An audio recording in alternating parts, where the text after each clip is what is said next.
Glória a Deus. Deus faz como quer. Deus é bom demais. E aqui nós estamos mais uma vez para juntos aprendermos a palavra do Senhor. Uma noite fria, aonde choveu o dia inteiro. E aqui nós estamos juntos para nos alimentar da palavra do Senhor. Assim como o nosso físico precisa de alimento, a nossa alma precisa de sustento, não é? Senão ela padece. Louvado seja o nome do Senhor. Deus abençoe aos irmãos que estão aqui na sede, aprendendo a palavra do Senhor, os irmãos que estão pela internet, que estão nesse momento participando conosco. Obrigado, irmão Mauro, participando deste culto conosco. Bênção demais. Sem delongas, nós vamos já. Abra sua Bíblia comigo, irmãos, por favor. 1 Coríntios capítulo 15. 1 Coríntios capítulo 15. Estamos falando sobre a nova ordem mundial. Dentro deste tema, nós estamos aprendendo sobre os reinos, o que há de acontecer com a igreja, tanto neste tempo que antecede o período da grande tribulação e o reino anticristo. Nós estamos aprendendo nós vamos aprender ainda o que vai acontecer aqui nessa terra depois que a igreja for arrebatada, porque nós cremos no arrebatamento antes da grande tribulação. Nós somos pré-tribulacionistas, acreditamos nisso. Então nós estamos esperando o Senhor voltar, e depois que voltar nós vamos aprender também coisas maravilhosas. Completando a semana passada que nós estávamos aprendendo aqui na casa do Senhor, assunto de suma importância para nós, que faz parte da base da nossa fé, daquilo que nós cremos, daquilo que nós acreditamos na palavra do Senhor. Então, em 1 Coríntios capítulo 15, verso 51, nós temos um dos textos esclarecedores a respeito da ressurreição, da vida após a morte. E nós acreditamos neste momento onde a igreja do Senhor se encontrará com o Senhor. Não é a segunda vinda, mas é a vinda do Senhor para a igreja. Amém? Então 1 Coríntios capítulo 15, verso 51, diz assim: eis aqui vos digo um mistério. Então se Paulo está dizendo que é um mistério, é algo revelado à igreja. Então todo o capítulo 15, o apóstolo Paulo está tratando sobre a ressurreição, falando sobre a vida após a morte. Então neste momento da ressurreição, aonde Paulo está tratando com a igreja de Corinto a respeito da vida após a morte. Então todo o capítulo 15, nós vemos a explicação de Paulo concernente à ressurreição dos mortos. Então no capítulo 15, verso 51 diz: eis que vos digo um mistério, na verdade nem todos dormiremos, mas todos seremos transformados. Primeiro ele vai falando para nós que nem todos dormiremos, ou seja, nem todos passaremos pela morte, mas todos serão transformados. Então Paulo vem falando sobre a morte, e ele diz que nem todos dormiremos ou passaremos pela morte, mas que todos seremos transformados. Na segunda vinda de Jesus, nós não seremos transformados, mas na vinda em secreto de Jesus, no arrebatamento, todos serão transformados. Todos passarão pela transformação desse corpo. Por isso que ele vai dizer para nós em todo o capítulo que aquilo que é corruptível é necessário que se torne incorruptível, ou seja, nessa transformação a encontrar com o Senhor. Note que o Senhor não pisará, nós vamos fazer distinção entre a vinda em secreto e a segunda vinda. Nesta vinda do Senhor para a igreja, ele não pisa na terra, mas na segunda vinda ele pisa na terra. Porque nesta vinda do Senhor, a igreja se encontrará com o Senhor nos ares. Então, se encontrará com o Senhor nos ares.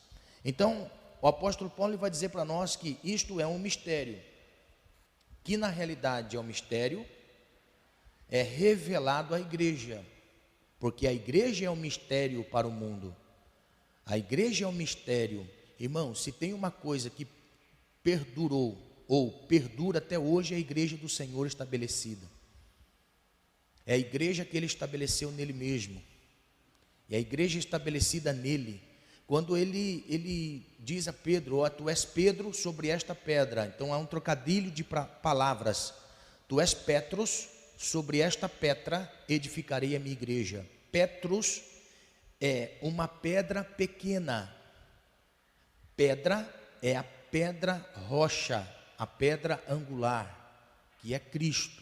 Então, naquele momento do trocadilho de palavras, diz assim: tu és Petros, sobre esta pedra edificarei a minha igreja, e as portas do inferno não prevalecerão contra ela. As portas do inferno não é a autoridade que ele delegou a nós sobre espíritos malignos ou anjos caídos.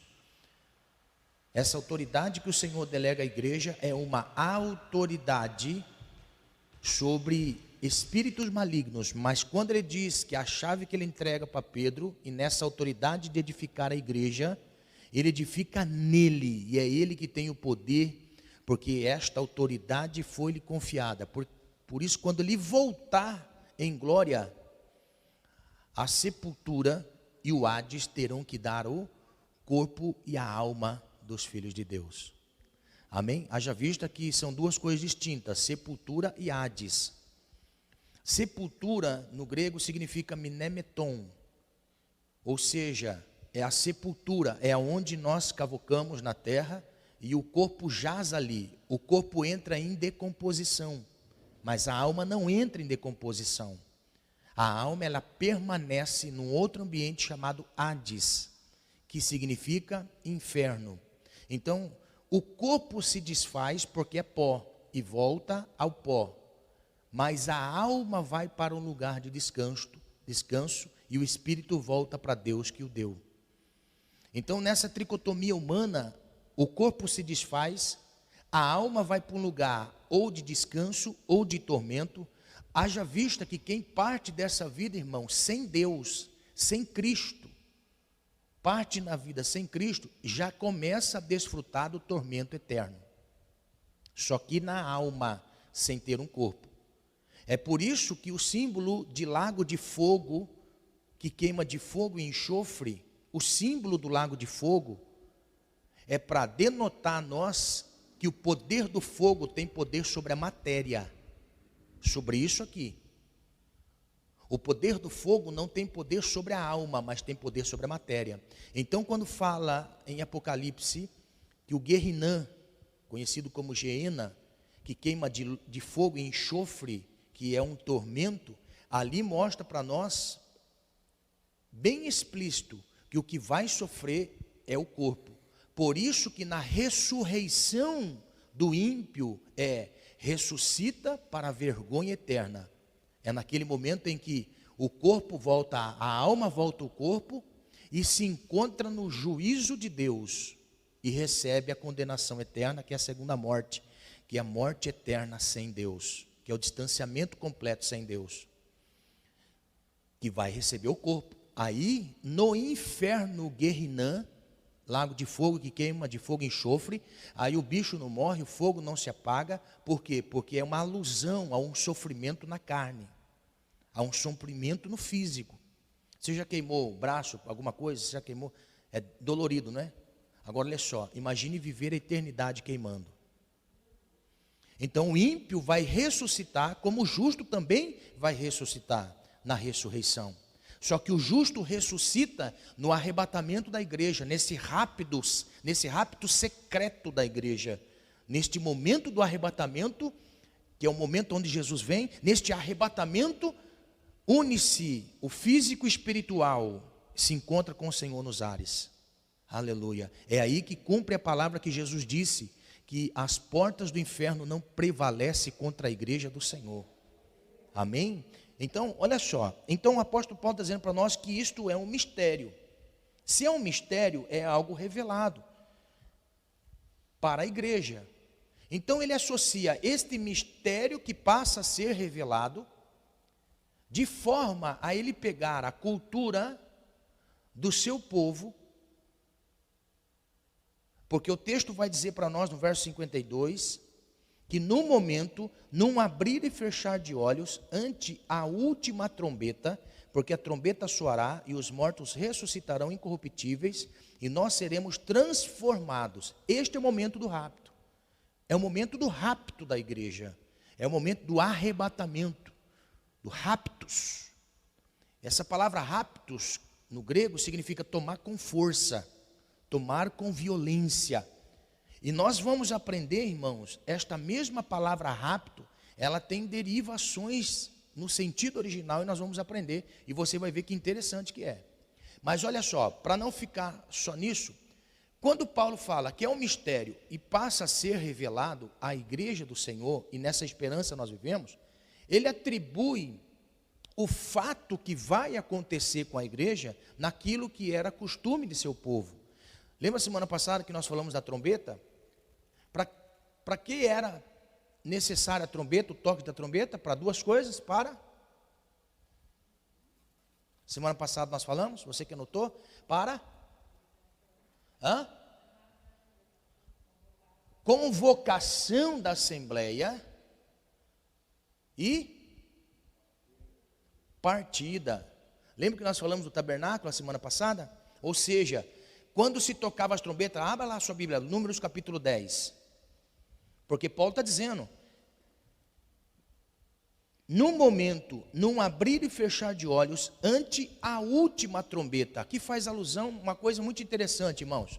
Isto daqui não faz alusão às trombetas que serão tocadas para as pragas virem sobre a terra. Amém? Eu vou esperar você encontrar, eu quero que você anote isso no seu caderno que você está anotando, para não fazer confusão. Porque alguém pergunte assim, pastor, mas essa ante a última trombeta não faz alusão às trombetas que serão tocadas e as pragas serão vindas sobre a terra? Não.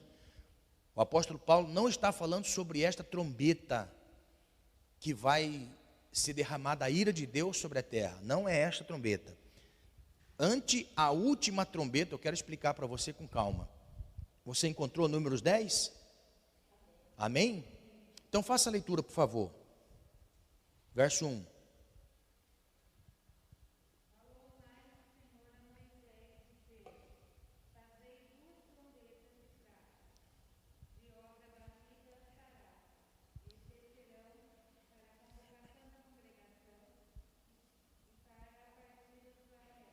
Olha só, então, Deus disse para Moisés, falou o Senhor a Moisés, eu quero que você faça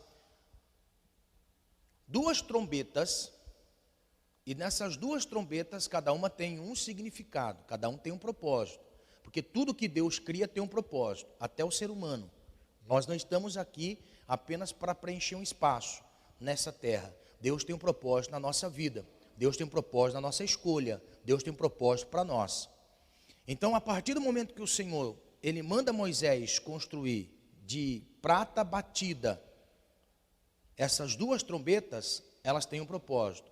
Agora, olha só, para Deus não tem primeiro e segundo. Nessa linguagem de Deus, não tem primeiro e segundo. A primeira trombeta, a segunda trombeta. Porque o sentido das coisas para Deus é, eu sou o começo e o fim. Nesse meio que é preenchido entre o primeiro e o fim, todas as coisas têm um propósito dentro da sua criação. E Deus já existe, antes mesmo de todas as outras coisas existirem. Por isso eu sou o primeiro e o último. Sempre para Deus, Jesus vai dizer, eu sou o alfa e o ômega, o princípio e o fim. Então, tudo que há no meio entre o primeiro e o último, o Senhor sabe, o Senhor conhece, o Senhor tem propósito, o Senhor já existe. Está entendendo? Aqui para mostrar a deidade de Cristo. Então, primeiro e último. Quando o apóstolo Paulo ele vai dizer assim, que o soar da trombeta, o sentido da última trombeta, não quer dizer que outras trombetas soarão. Se fala a última, porque é a primeira que foi feita com propósito e a segunda foi feita com propósito. Então ele fala a primeira e a última. Porque para Deus nessa linguagem sempre é primeiro e último. Para Deus, ele utiliza essa forma de linguagem. Olha o que ele vai dizer, se você subir um pouquinho no 1 Coríntios capítulo 15, olha só, abra sua Bíblia.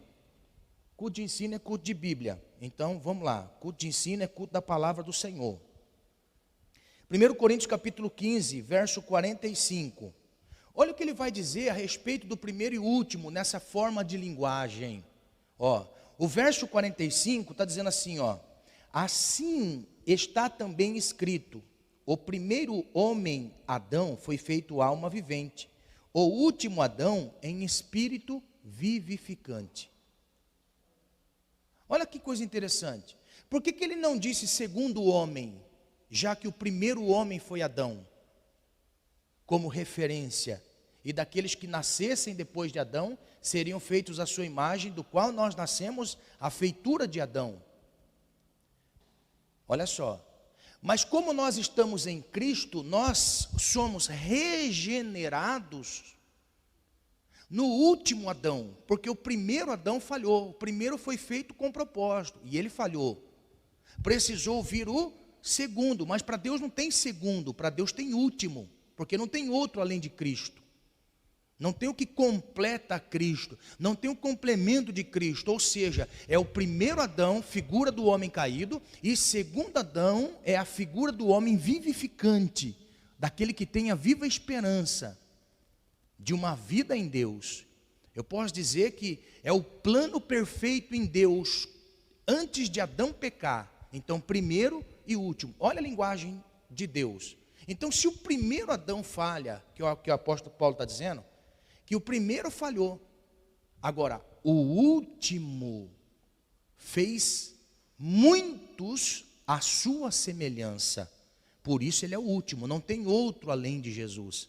Então primeiro e último. Na trombeta, o apóstolo Paulo também vai dizer a mesma coisa, ele vai dizer assim, antes do soar da última trombeta. Olha que coisa interessante.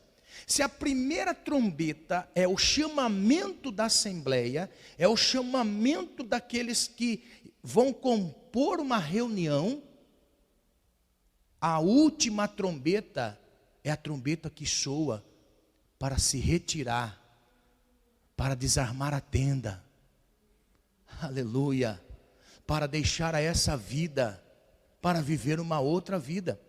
Se a primeira trombeta é a trombeta que chama para sair para fora, que é a igreja, o que significa igreja? Eclésia, chamados para fora.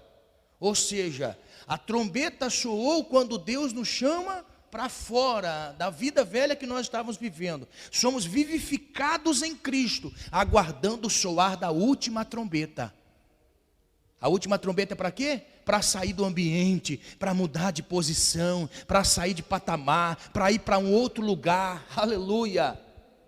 Olha como que todas as coisas na Bíblia têm sentido, aleluia, eu fico maravilhado em Deus isso, não é? Olha como que tem sentido, por quê? Porque na última trombeta é a mudança. Então Paulo vai dizer assim, antes de tocar a última trombeta, no momento, no abrir e fechar de olhos, a trombeta ela vai soar. Que trombeta é essa? A última trombeta. Aleluia. Tudo tem sentido na palavra de Deus, irmão. Tudo tem sentido. Por isso que ele fala que é um mistério. Por isso que ele vai dizer que é um mistério. E que passa a ser revelado para a igreja. Este mistério que passa a ser revelado para o corpo de Cristo. Porque olha o que ele vai dizer para nós, já que é mistério, o Senhor ele sempre tem essa palavra para dizer mistério para aquele que não compreende, porque é um mistério. Olha o que Paulo vai dizer em 1 Coríntios capítulo 2, a respeito do mistério,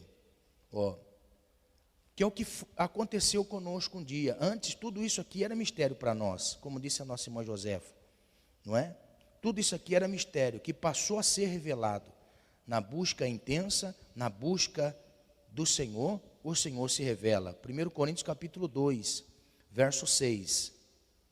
Diz assim, todavia, falamos sabedoria entre os perfeitos, não porém a sabedoria deste mundo, nem dos príncipes deste mundo que se aniquilam, mas falamos a sabedoria de Deus, oculta em mistério, o qual Deus ordenou antes dos séculos para a nossa glória, a qual nenhum dos príncipes deste mundo conheceu, porque se conhecessem, nunca crucificariam o Senhor da glória. Mas como está escrito, as coisas que o olho não viu, e o ouvido não ouviu, e não subiram ao coração do homem, são as que Deus preparou para os que o amam. Mas olha só que coisa linda, mas Deus nos revelou pelo seu Espírito. Irmão, nunca uma pessoa vai abandonar a vida velha se antes a nova vida não for revelada. Não adianta nós batermos na tecla da santidade se primeiro a santidade não for revelada. Aleluia. Não adianta nós falarmos, ter o desejo da eternidade, se a eternidade não foi revelada. Por isso que o apóstolo Paulo está dizendo assim, isto é um mistério. Por isso que eu quero, irmãos, que vocês entendam em nome do Senhor Jesus. Se você já tem a plena convicção de que isto que foi revelado a você, e nessa convicção da eternidade, você caminha sem desviar nem para a esquerda nem para a direita, buscando sempre o Senhor, esta revelação deixou de ser mistério, porque já tem algo revelado por quem? Pelo Espírito Santo. Se uma pessoa que caminha com Deus não tem desejo na eternidade, na vida com Deus, na vida com o Senhor, ainda continua sendo mistério e não foi lhe revelado. É isso que Paulo está dizendo. Irmão, a eternidade é revelada em nós quando ainda nós estamos vivos. Quando nós estamos nessa vida, a eternidade é revelada, que o que nos faz vencer a cada dia, a nós mesmos, é a revelação da eternidade, que já deixou de ser mistério. Porque ele está dizendo as coisas que nós não compreendemos, por quê? Porque não vimos e nem ouvimos. Deus revelou pelo seu Espírito, aleluia. Você já percebeu o hino da harpa que a gente canta? Se eu não me engano é o 2.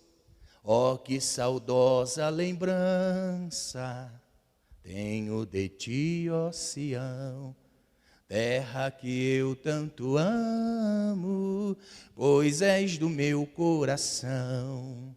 Eu para ti voarei, quando o Senhor meu voltar, livre terão de pecar e de toda tentação. Olha só. Como que começa a canção? Ó, que saudosa lembrança. Espera aí. Só pode ter saudade de um ambiente quem já esteve lá. Você já esteve no céu?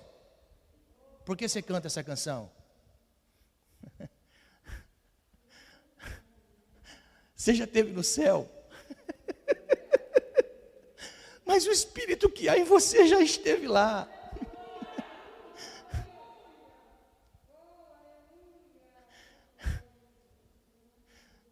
É Ele que nos move, irmão. A eternidade move em nós.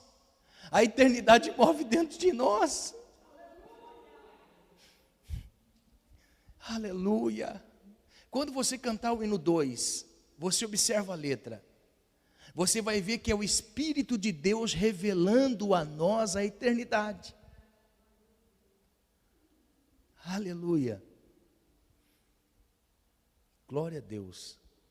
Glória a Deus.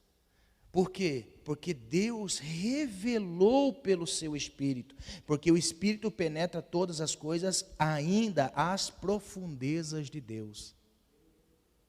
Por isso que Paulo está dizendo assim, irmãos, olha só. Por isso que ele está dizendo assim, a sabedoria do mundo, ela é tão pequena perante a sabedoria de Deus. Esta conversa que nós estamos tendo nesses ensinos, a sabedoria do mundo é tão pequena que não se compara à sabedoria de Deus, do qual Ele nos ensina.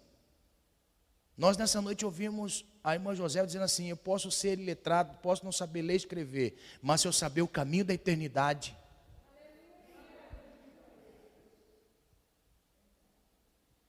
Está entendendo? Eu não combinei nada com a Josefa de dizer isso.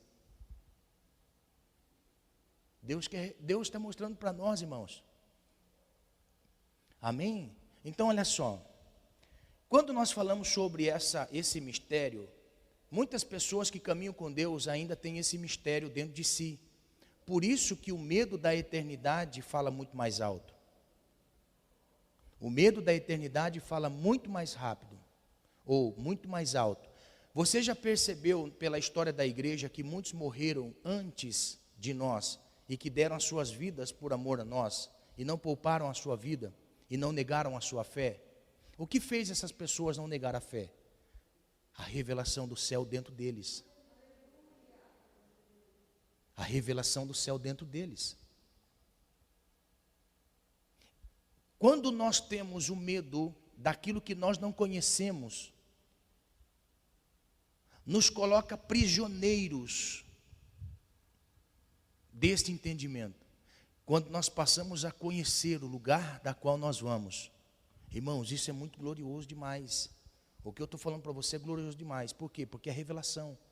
Deixou de ser mistério para ser revelação. Amém? Então o que Deus quer revelar para nós é que existe vida após a morte. E que este momento antecede a um grande momento que vai acontecer no mundo, que é um período de tragédias no mundo. Quando o apóstolo Paulo fala para nós que este momento que antecede a vida após a morte, é um momento onde nós não entendemos e não compreendemos quando será. Mas que antecede um período negro da humanidade. Quando nós olhamos para Mateus 24, a Bíblia vai dizer para nós que Cristo virá de modo inesperado. Cristo virá de forma inesperada.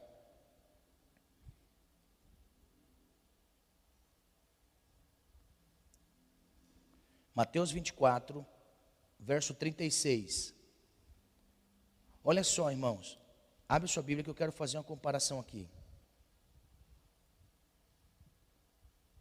Mateus 24, 36 diz assim: porém, daquele dia e hora ninguém sabe, nem os anjos do céu, nem o Filho, mas unicamente o Pai. Que Jesus está dizendo quando ele estava na pessoa física, sem ser divino. Ele abriu mão da divindade, se transformou em semente humana. Por isso que ele está dizendo, unicamente o Pai, nem anjo, nem filho. E como foi nos dias de Noé, ele pega a figura de Noé, o que aconteceu, o passado de Noé, e como foi nos dias de Noé, assim será também a vinda do Filho do Homem. Agora olha só, porquanto, assim como nos dias anteriores ao dilúvio, comiam, bebiam, casavam e davam-se em casamento, até ao dia em que Noé entrou na arca. Olha só, raciocina comigo. Se Jesus vem de um modo em que as pessoas não perceberão, porque o texto vai dizer, eu vou acompanhar com você, e o texto vai dizer que eles não perceberam Noé entrando na arca. Irmãos, você parou para analisar como que pode um homem ter uma ordenança? Raciocine comigo. Noé, você vai entrar na arca e vai colocar os animais dentro da arca. Você vai colocar casais, vai ter animais que você vai colocar mais do que um casal, e vocês vão colocar todos os animais na arca. Imagine um homem com os seus filhos, indo atrás dos animais, e colocando dentro do barco, e o verso seguinte diz assim, ó, e não perceberam. E não perceberam. Então, o que nos dá a entender é que as coisas estavam ocultas, de forma a não haver percepção, porque eles estavam cegos, céticos para aquilo que Deus havia dito. Porque o texto vai dizer para nós que eles entraram na arca. E quando veio o dilúvio, eles não perceberam. Então denota para nós, irmão, que a vinda de Jesus, como ele disse aqui, será um momento em que as pessoas não perceberão. Somente vai perceber e ter a sensibilidade aqueles que já tiveram revelado o mistério na sua vida. A vida após a morte, a vigilância, está prudente, está entendendo o momento que está sendo vivido. Porque chegou o momento em que Noé termina a arca. Noé terminou a arca. A Bíblia não mostra para nós, nem nenhum outro texto de que forma foi. A Bíblia só mostra para nós que no determinado momento Noé entra na arca com os animais e a sua família. E eles não perceberam. Então mostra para nós que o advento da vinda de Jesus, que precede a segunda vinda, ela mostra bem claro para nós que não será para todos, porque é mistério. Nem todos tiveram a revelação do mistério. Nem todos caminham tendo o céu dentro dele. Nem todos caminham tendo o entendimento da eternidade. Porque estão presos a uma vida terrena. Qual é o texto que Jesus mostra? Comiam, bebiam e casavam-se. Aqui não tem nada demais. Só mostra que eles estavam distraídos.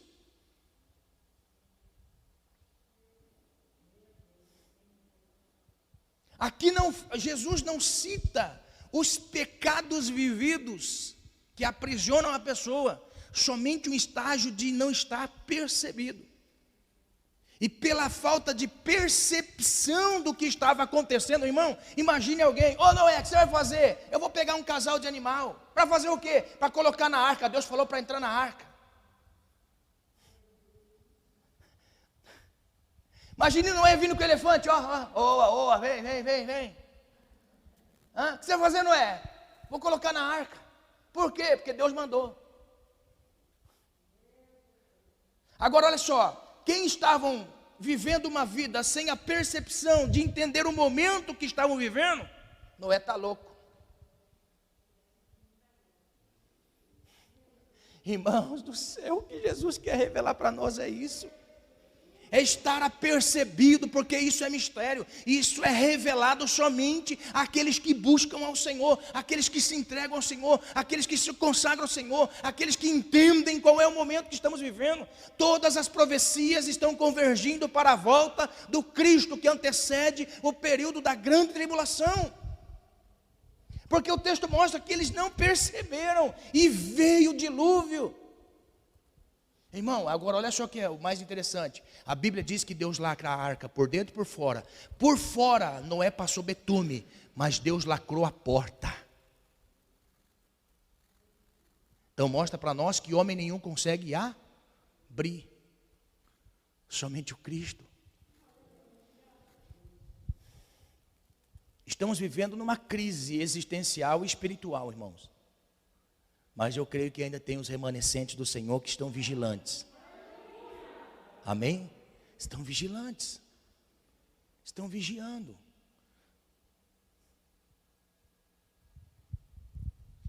Comer, beber e casar. Veio o dilúvio. Agora, olha que interessante o que Jesus vai dizer em Lucas. Abra sua Bíblia. Tudo conexão de texto, que é o que nós temos na nossa mão. Lucas 21. Já que estamos falando sobre arrebatamento, eu creio no arrebatamento. Amém? Agora olha só. Lucas 21. Olha o que Jesus vai dizer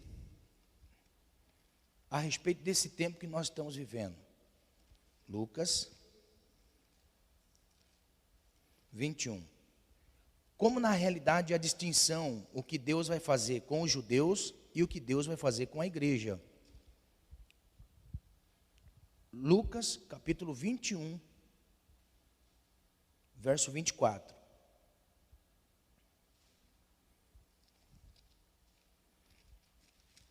Diz assim, aqui Jesus está falando sobre o futuro. Não sei se no seu tem o tema, debaixo do capítulo 21, verso 5, tem um tema, Jesus fala sobre o futuro. O que estava por acontecer para os judeus e o que estava para acontecer com os gentios. Há uma distinção. Há uma distinção aqui. O que Jesus faz para os judeus e o que Jesus faz para os gentios. Então a pergunta de Jesus, ou a fala de Jesus para os seus discípulos era em questão ao templo. Eles tinham um templo e que era suntuoso, construído por Herodes o Grande. Era grande. Então Jesus começa a falar sobre o templo. Ele fala da destruição do templo, verso 5 em diante. E dizendo, alguns a respeito do templo que estavam ornado e formosas pedras e dádivas, disse, quanto a estas coisas que vedes, dias virão em que se não deixará pedra sobre pedra, que não seja derribada. E perguntaram, dizendo, mestre, quando serão, pois, estas coisas? Que sinal haverá quando isso estiver por acontecer? Aí Jesus ele vai dizer a respeito que iria acontecer, não somente em Jerusalém, mas que iria acontecer no mundo, em um tempo da graça, que é este tempo que nós estamos vivendo.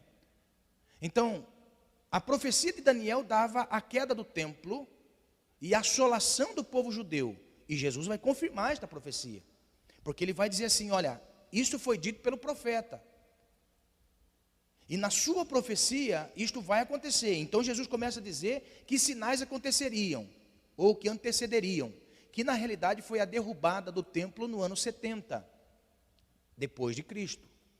Então no ano 70 depois de Cristo, esse templo, na profecia de Jesus, na profecia de Daniel, se cumpre em destruição. Então nesse período da graça, olha o que Jesus vai dizer no verso 24.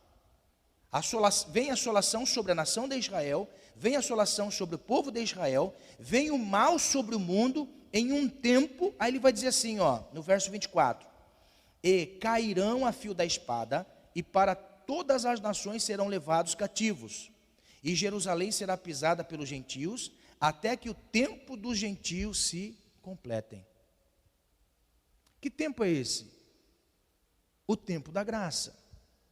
O tempo que se finda para os gentios.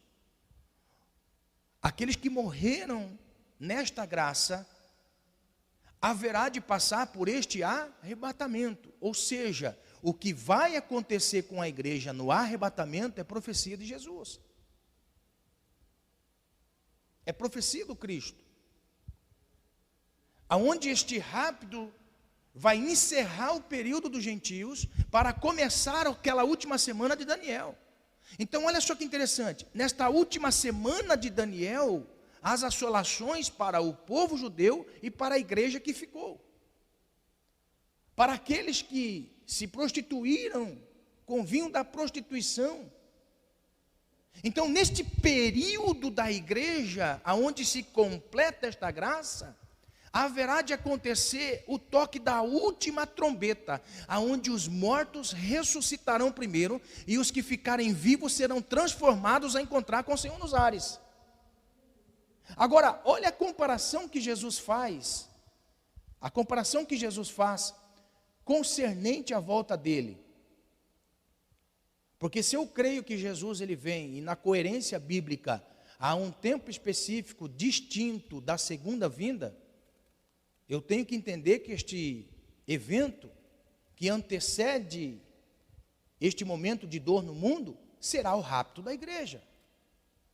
Aonde a Bíblia vai dizer para nós, olha só, aonde a Bíblia vai dizer para nós que neste momento em que a igreja será arrebatada, Jesus ele usa uma palavra muito comum da sua época. Olha a palavra que Jesus dá, concernente a este rapto.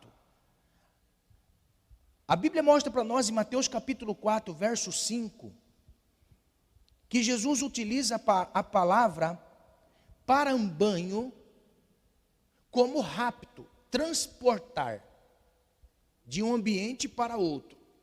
Se o rapto da igreja é o transporte de ambiente, transportou-se de ambiente, raptou com força para um outro ambiente.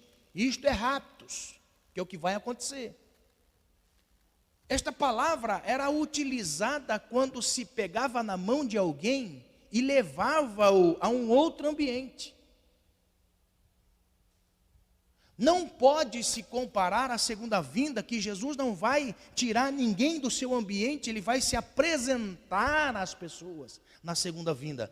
No rapto, ele vai tirar a pessoa de um perigo. Na segunda vinda, ele vem para livrar do perigo. Tirar do perigo, rapto, arpazo, paralambanho, ou seja, tirar do perigo, transportar para revelar algo. Então olha o que diz Jesus no Mateus capítulo 4, verso 5. Eu gosto muito desse texto, porque esse texto aqui é muito esclarecedor. Ó, Marcos capítulo 4, verso 5. Ó, perdão. Mateus capítulo 4, verso 5. Ó,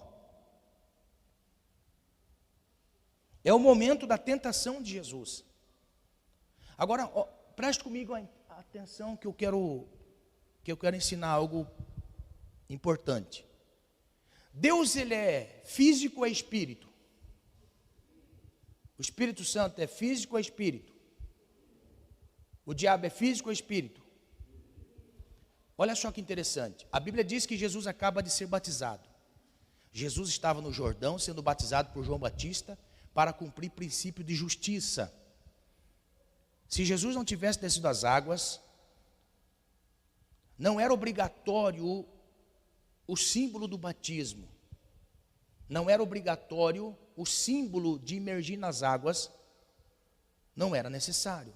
Mas ele diz para João, é necessário cumprir-se toda a justiça de Deus. Jesus não precisava ser batizado. Ele só cumpriu princípios de justiça de Deus. E todo juízo de Deus vem dos princípios de justiça que Jesus praticou. Nós seremos condenados, olha só, nós seremos condenados com a transgressão do qual Jesus praticou justiça.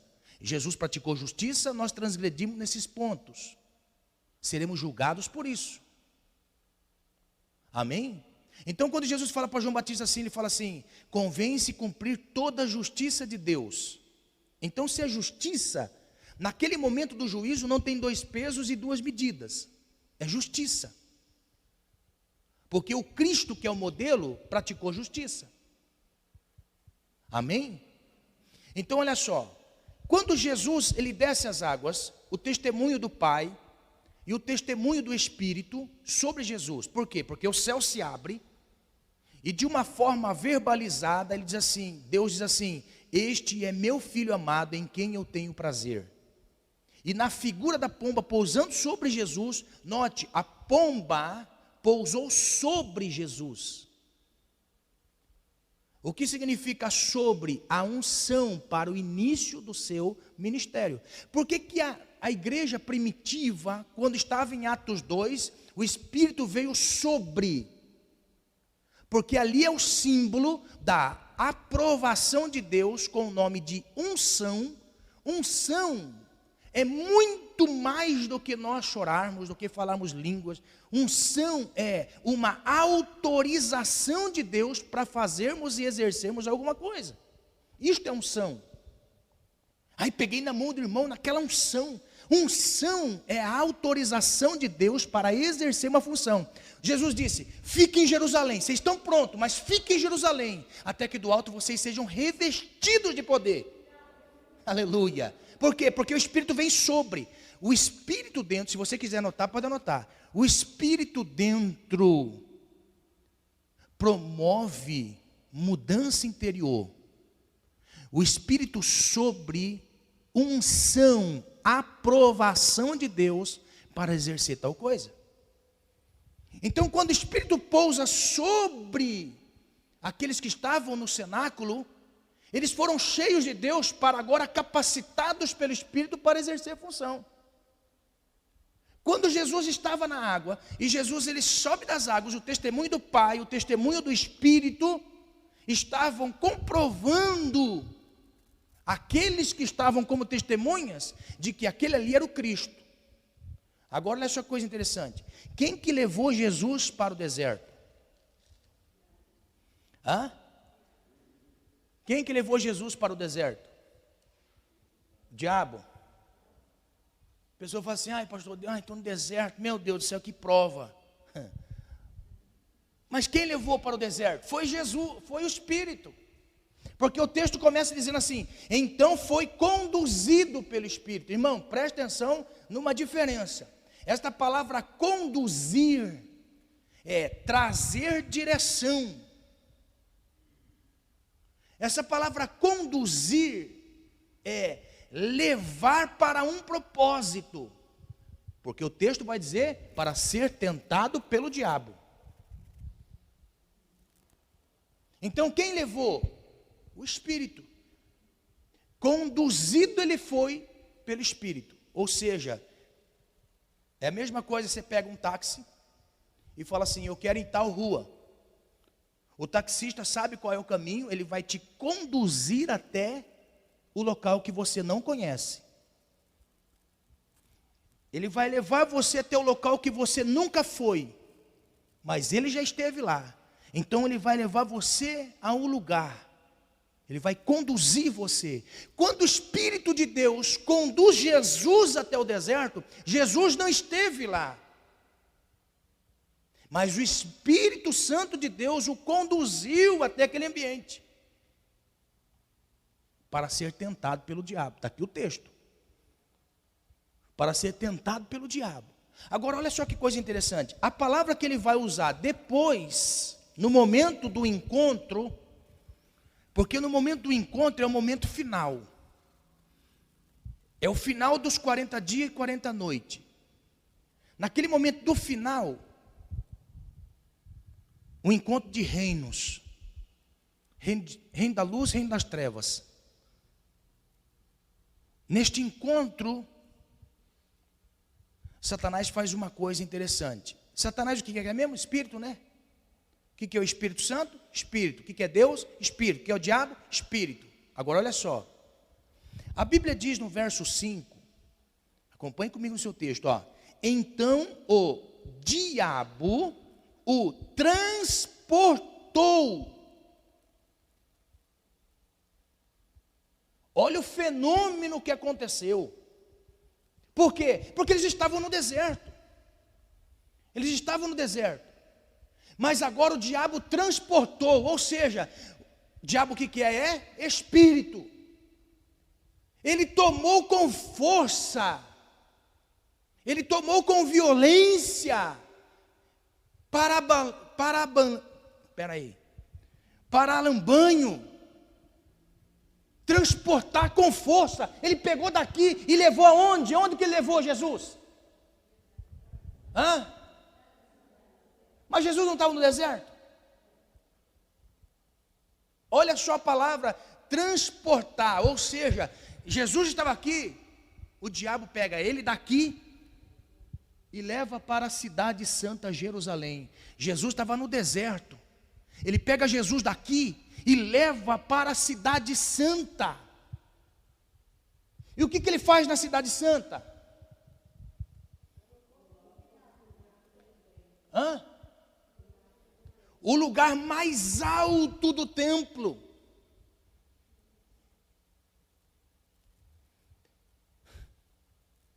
Ele pediu autorização para o sumo sacerdote para usar o templo. Irmão, eu estou falando isso aqui, eu estou tudo arrepiado, mas presta atenção no que eu vou dizer. Quando o diabo transporta Jesus daqui e leva para o alto da cidade, o lugar mais alto da cidade, ele mostrou tudo da cidade. Essa palavra raptar, transportar, é o que é utilizado para dizer assim, tomar com força, transportar de ambiente. É quando Jesus vier buscar a sua igreja.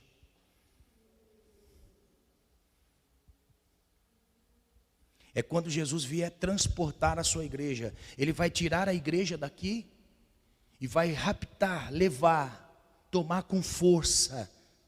Se o diabo transportou Jesus, o que dizer do Senhor dos Senhores?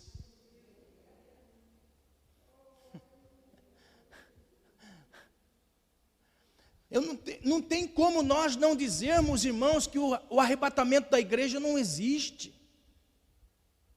É antibíblico nós dizermos que o arrebatamento não existe.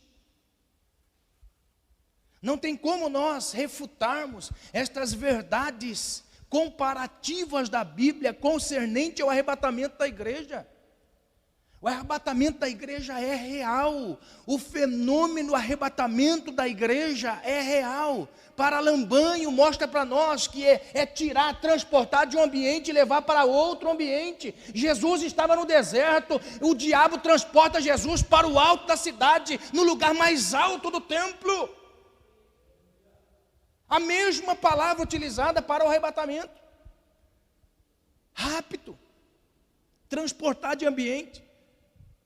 Depois o texto vai dizer para nós, lá embaixo no verso 8, mais de uma vez, a Bíblia vai mostrar para nós, verso 8, novamente o transportou a um monte muito alto, e mostrou os reinos deste mundo, meu Deus. Irmão, olha só, por mais alto que nós venhamos subir, nós nunca vamos conhecer os reinos deste mundo. Está entendendo? Nós nunca vamos conhecer os reinos do mundo todo. Aqui a Bíblia diz que o diabo transportou Jesus. O diabo o que é mesmo? É um espírito. Jesus era físico. Que fenômeno é esse, meu Deus do céu? É inexplicável isso. É inexplicável. Transportar para um lugar e abrir a revelação do mundo diante de seus olhos. Isto é paralambanho, ou seja, tomar com força, transportar de ambiente, levar para um outro lugar. É isso que Jesus vai vir fazer com a igreja. Que mais? Olha o que a Bíblia diz para nós em Mateus capítulo 20. Mateus capítulo 20. Eu estou provando, irmãos, porque é necessário a gente fazer isso, porque eu estou falando sobre o arrebatamento da igreja, e existe uma linha de corrente teológica que diz que não existe o arrebatamento da igreja. Então, contra estas fontes não existe refutação. Contra esses textos não existe refutação. Porque são textos bíblicos, de forma a linguagem ser no modo original.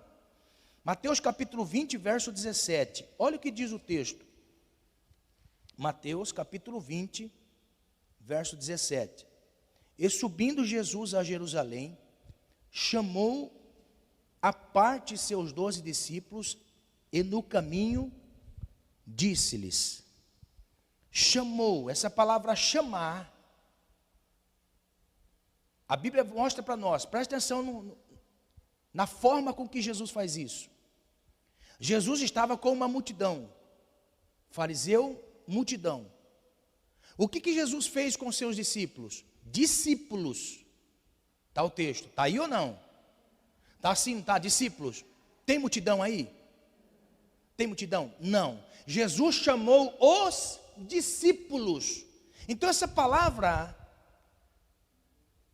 aleluia, significa paralambanho, ou seja, apartar, trazer, levar, transportar. Jesus transportou quem? Os discípulos. Pastor, quem aqui vai ser arrebatado, pastor? Todo mundo? Não, porque o mundo tem isso como mistério. Jesus vai apartar quem? Os discípulos que andam com ele. Aleluia. São provas irrefutáveis biblicamente. São provas irrefutáveis. Mateus capítulo 24. Olha só, isso aqui também é forte. Mateus capítulo 24. Diz para nós o texto assim, Mateus 24, 40. Diz assim: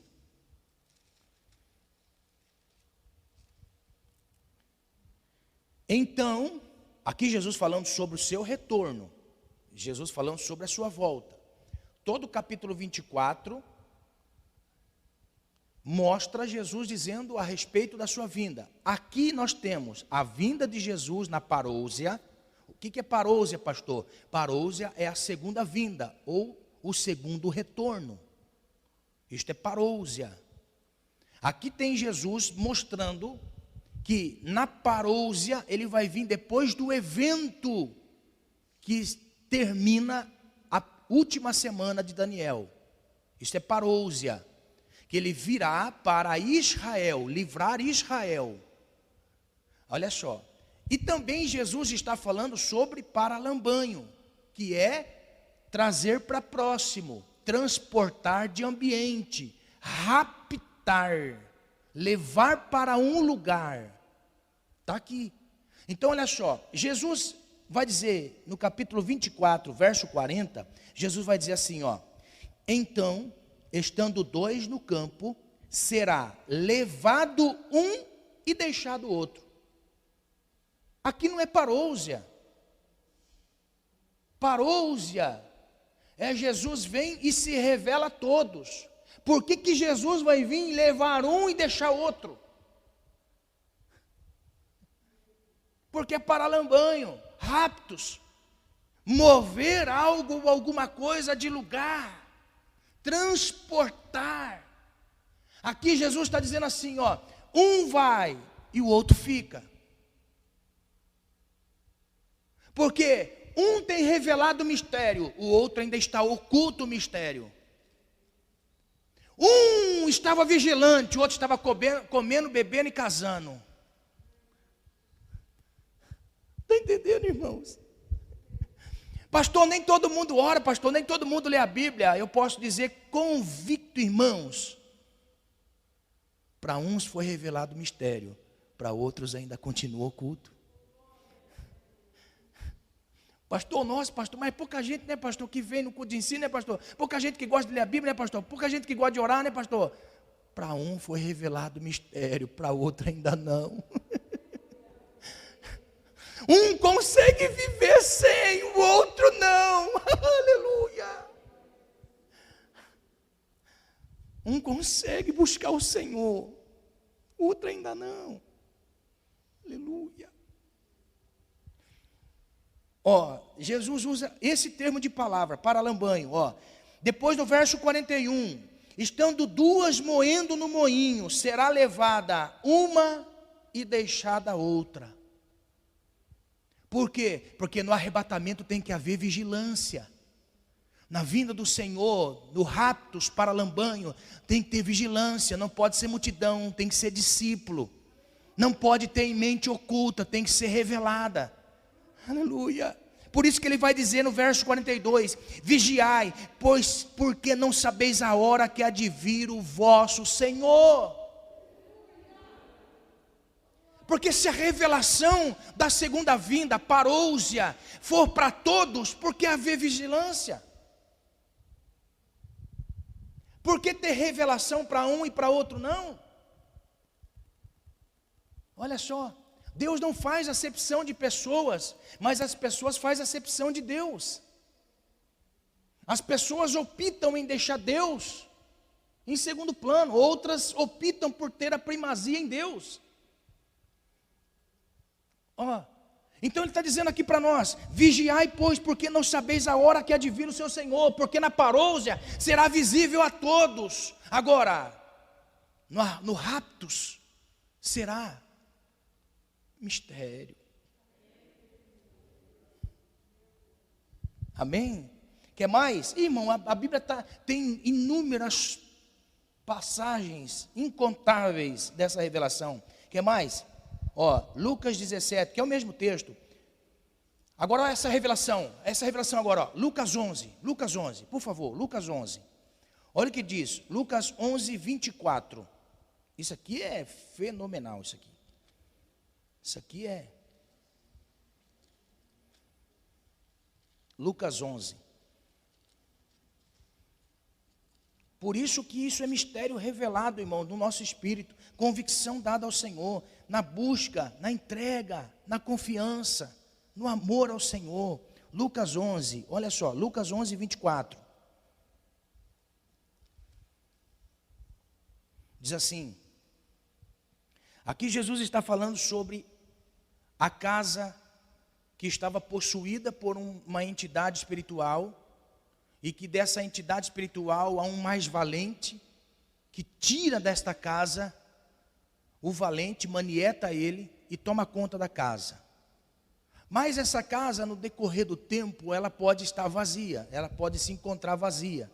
Aí novamente aquele que estava ocupando, o antigo dono, ele entra na casa. Então olha o que Jesus vai dizer. Ele usa a mesma palavra, paralambanho. Levar, transportar. Mas note que aqui Jesus está falando no sentido espiritual. Por isso que a revelação que é dada àqueles para viver no Senhor, devido à sua busca, à sua entrega, o seu amor ao Senhor, em buscar a Deus. Não estou dizendo em perfeição, irmão, eu estou dizendo em busca, em buscar ao Senhor. Aqui Jesus associa isto também ao mundo espiritual. Porque olha o que ele vai dizer para nós no verso 24, Lucas 11, 24, está dizendo assim: quando o espírito imundo tem saído do homem, anda por lugares secos, buscando repouso, e não achando, e diz: tornarei a minha casa de onde saí, e chegando acha varrida e adornada. Então vai e leva consigo outros 7. Esta palavra levar é paralambanho. Note que o mundo espiritual também é organizadíssimo. E nessa organização também há busca para estar no mesmo ambiente. Por isso que a palavra utilizada para o arrebatamento, rapto, para simbolizar, tirar de lugar e ambiente, se trata do espiritual. Por isso que o mistério revelado se dá na nossa mente. Quando nós assim temos esta revelação, sabemos que um dia isso vai acontecer, nós guardamos a nossa vida para o Senhor, em busca de santificação ao Senhor, em busca de consagração ao Senhor. Quem não tem esse entendimento de que o mundo espiritual é organizado, vive de qualquer maneira. Porque Jesus está falando sobre o espírito que estava sozinho e que ele pega para trazer consigo mais 7. Paralambanho, ou seja, ele tira 7 do ambiente para estar ocupando um outro ambiente. Então denota um sentido espiritual. Aleluia. Ou você imagina que nós vamos ouvir o som da trombeta com esse ouvido de carne?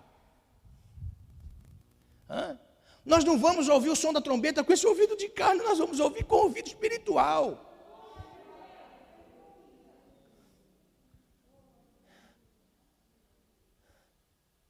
Ouvido espiritual. Existe uma diferença entre ouvir e escutar. Olha só que interessante. Samuel estava deitado no tabernáculo. Samuel nunca tinha ouvido a voz de Deus. Eli já tinha ouvido a voz de Deus, mas Samuel não. A Bíblia diz que ele estava deitado à sombra do Onipotente. Por quê? Porque ele estava diante do Santo dos Santos. Estava no tabernáculo. Olha só, ele deita. De repente ele ouve assim: Samuel. Irmão, a voz foi tão forte, mas ao mesmo tempo foi tão sensível. Por quê? Porque no espírito Samuel ouviu a voz de Deus, Eli não. Samuel ouviu, Eli não. Samuel levanta correndo, chega para Eli e fala assim: Eli, o senhor me chamou? Não, meu filho, eu não te chamei não, meu filho. Note, a voz foi tão forte no espírito do menino que o fez levantar da cama, mas não tirou Eli de sua cama. É aqui que é o segredo, irmãos. Existem pessoas que ouvem a Deus, existem pessoas que escutam pessoas. Olha só, ele diz assim: menino, vai lá na sua cama, e se porventura te chamar de novo, você diz assim: eis-me aqui. Por que Eli não ouviu a voz de Deus? Porque Eli estava no símbolo de comer, beber e casar. Não estava vigilante. Está entendendo? Por isso que a trombeta, quando soar, ela não vai soar para o ouvido das pessoas incrédulas que estão ainda tendo o mistério na sua mente, para isso é loucura, mas vai soar no espírito, ouvido espiritual, irmãos.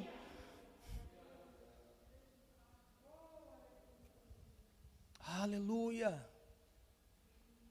Eli não ouviu a voz de Deus, mas Samuel ouviu. Amém?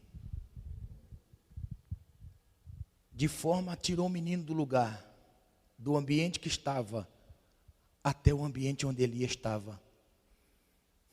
Transportou o menino de lugar. A voz do Senhor transportou o menino de lugar. Está entendendo? Aleluia. Irmãos, olha só que interessante. Jesus, ele vai dizer também, João 14, mudar de ambiente. Ó, estou correndo que eu vou encerrar agora, irmão. Vou encerrar agora. João 14. Diz assim: não se turbe, João 14, 1. Não se turbe o vosso coração. Credes em Deus, credes também em mim. Na casa de meu pai há muitas moradas. Se não fosse assim, eu vou-lhe teria dito: vou preparar lugar. E se eu for e vos preparar lugar, virei outra vez e vos levarei. Jesus não vem se apresentar na segunda vinda para livrar. Ele vem para buscar, para levar, para lambanho, levar, trocar de ambiente. Esta é a promessa de Jesus. Levarei para mim mesmo, para que onde estiver estejais vós também. Então, esta palavra é muito forte para nós e nos dá base bíblica para acreditar no arrebatamento da igreja antes da grande tribulação. Do perigo que advém sobre todo mundo, do mal que advém sobre todo mundo. O arrebatamento da igreja é algo real. E tem distinção entre o arrebatamento e a segunda vinda. Quer fazer uma distinção em 2 versos, para você entender?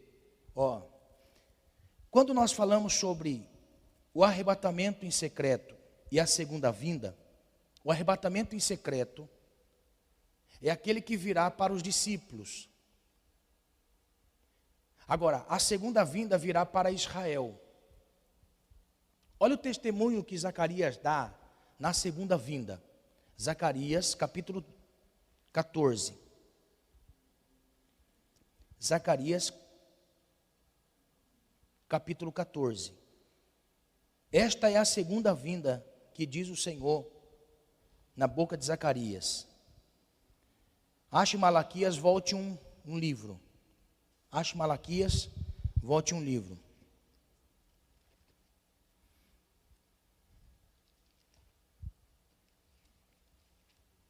Diz assim, 14, 1. Acharam?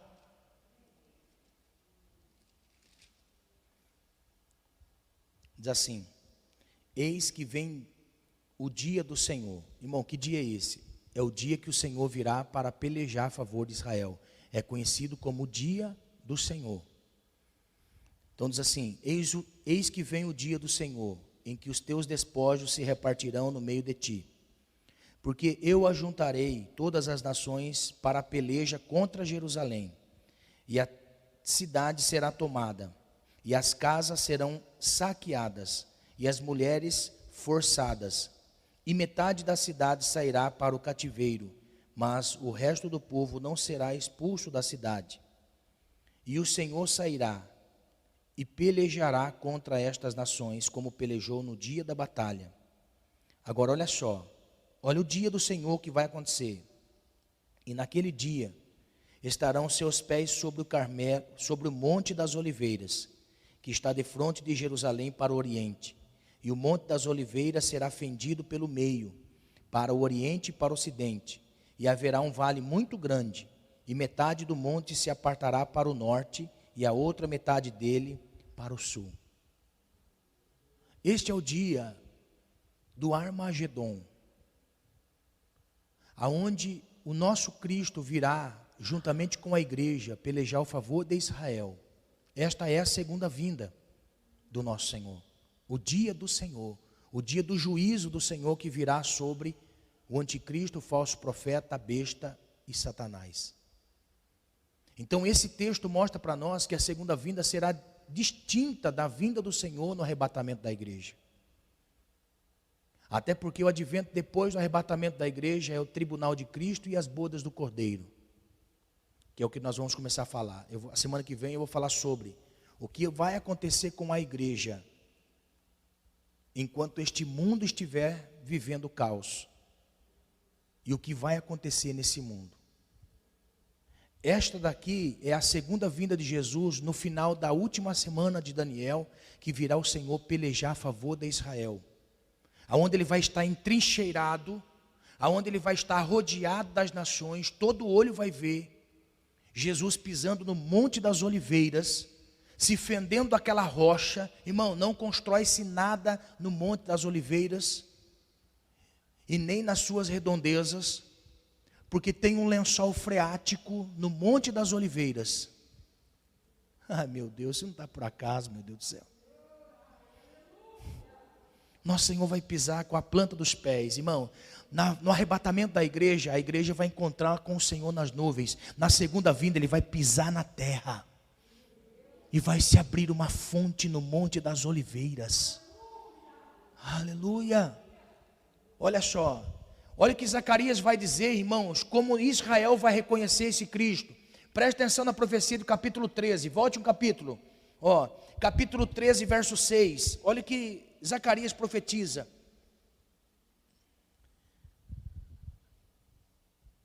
E se alguém lhe disser, primeiro, verso 5, mas dirão, não sou profeta, sou lavrador de terra, porque tenho sido servo desde a minha mocidade. Isso é Jesus. E se alguém lhe disser, que feridas são essas nas tuas mãos? Dirá ele, são as feridas com que fui ferido em casa de meus amigos.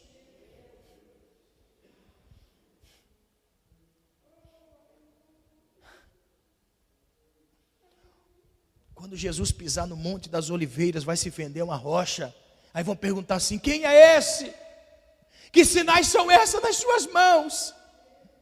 Estes sinais foram as feridas com que eu fui ferido na casa de meus amigos. Por isso que Jesus disse para Tomé, olha a figura de Israel, irmão. A figura de Israel, a tipologia de Israel no meio dos discípulos. Tomé. Os discípulos dizem assim para Tomé, Tomé, Jesus está vivo, Ele está no meio de nós. Tomé vai dizer assim, eu só acredito se eu colocar as mãos nas suas feridas. Jesus vem para o culto, só para Tomé. Jesus vem para Tomé e fala assim, Tomé, bota a mão aqui. Bota a mão aqui, Tomé. Irmão, Tomé é o tipo do Israel que naquele grande dia vai dizer, que feridas são essas nas suas mãos? Essas feridas, fui ferido aqui, na casa de meus amigos. Olha só, irmão, isso é segunda vinda, porque o rapto será para a igreja, o arrebatamento. Vamos terminar num texto do arrebatamento, 1 Tessalonicenses, e nós vamos embora para casa. 1 Tessalonicenses, capítulo 4.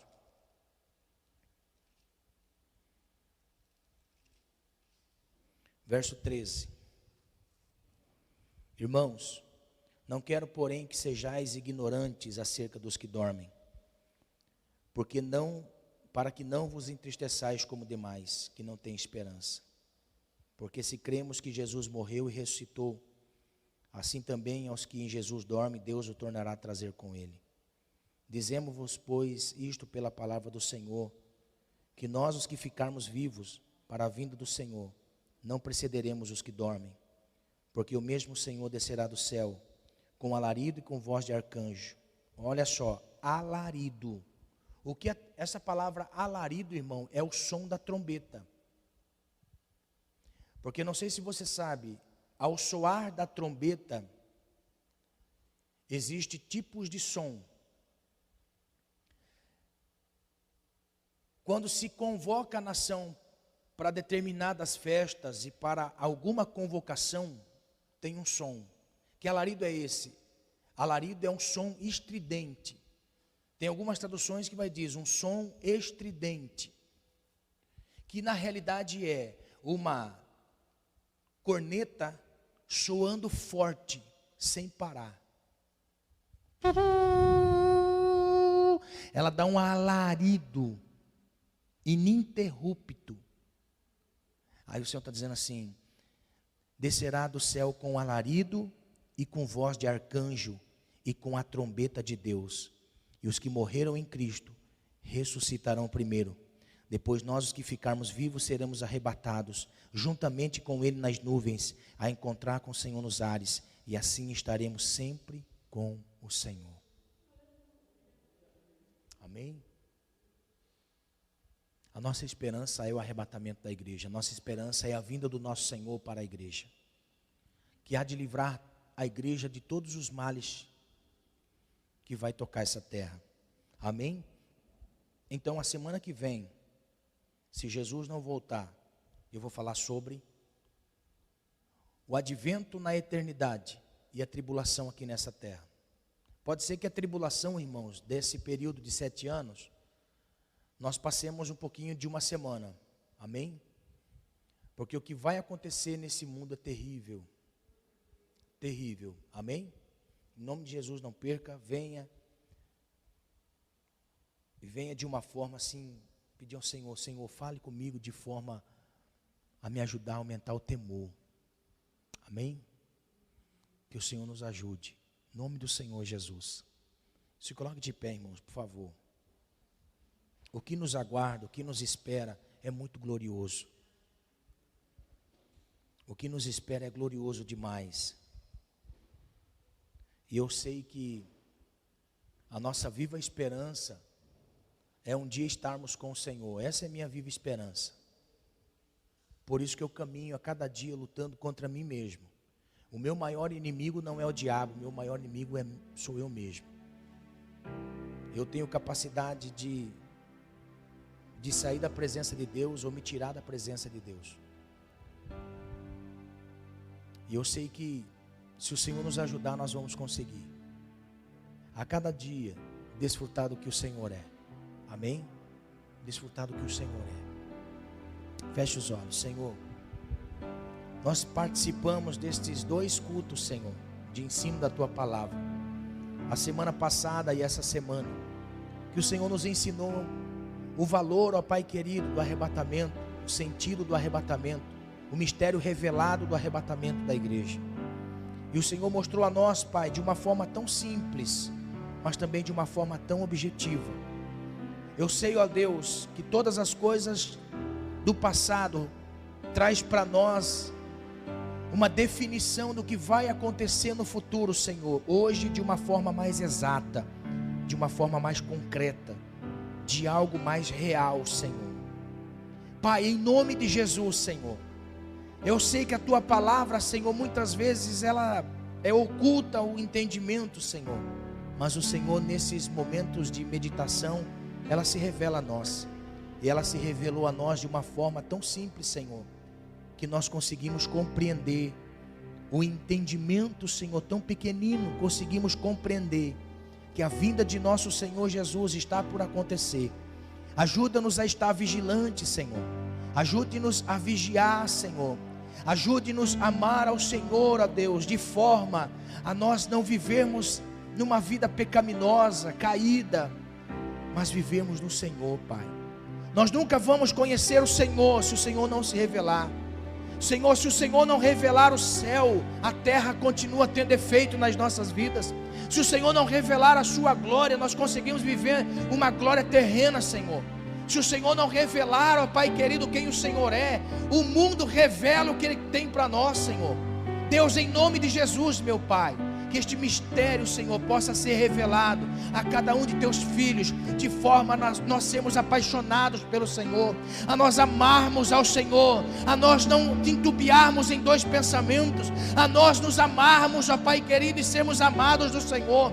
Deus, em nome de Jesus, meu Pai, em nome de Jesus, Se revela para a tua igreja, se revela para teu povo, Senhor. Se revela, Senhor, em nome de Jesus. Revela, Senhor, para todos, meu Pai. Revela-se, Senhor, para nós. Revela, meu Deus, de forma que nós venhamos a viver para Ti, Senhor.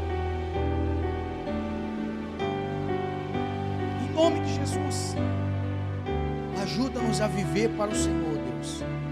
Em nome de Jesus. Jesus, confirma esta palavra em nossos corações e que haja temor, Senhor, em nome de Jesus. Ajuda-nos, fortalece-nos, dá entendimento, não nos deixe ser vencidos pelo engano, Senhor, mas que nós possamos, Pai, em nome de Jesus, viver no Senhor, viver no Senhor, viver no Senhor, em nome de Jesus, em nome de Jesus. Fique conosco, é o que nós pedimos, te agradecemos, amém? Graças a Deus, que Deus nos abençoe e que venha a semana que vem, se Jesus não voltar, para mais uma porção da palavra do Senhor, amém? Aguardar o Senhor, quem sabe pode ser hoje, irmão, que a trombeta soará. Quem sabe pode ser hoje que a trombeta vai soar, ou se nós partirmos para o Senhor, amém? Nós podemos a qualquer momento partir e ser dado nos números dos mortos, mas ter a esperança de que ressuscitaremos com o Senhor, aleluia.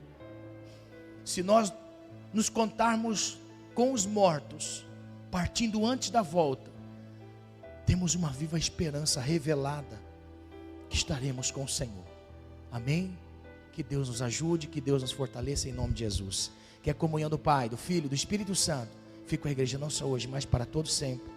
Amém. Está terminado em nome de Jesus. Deus abençoe, irmãos.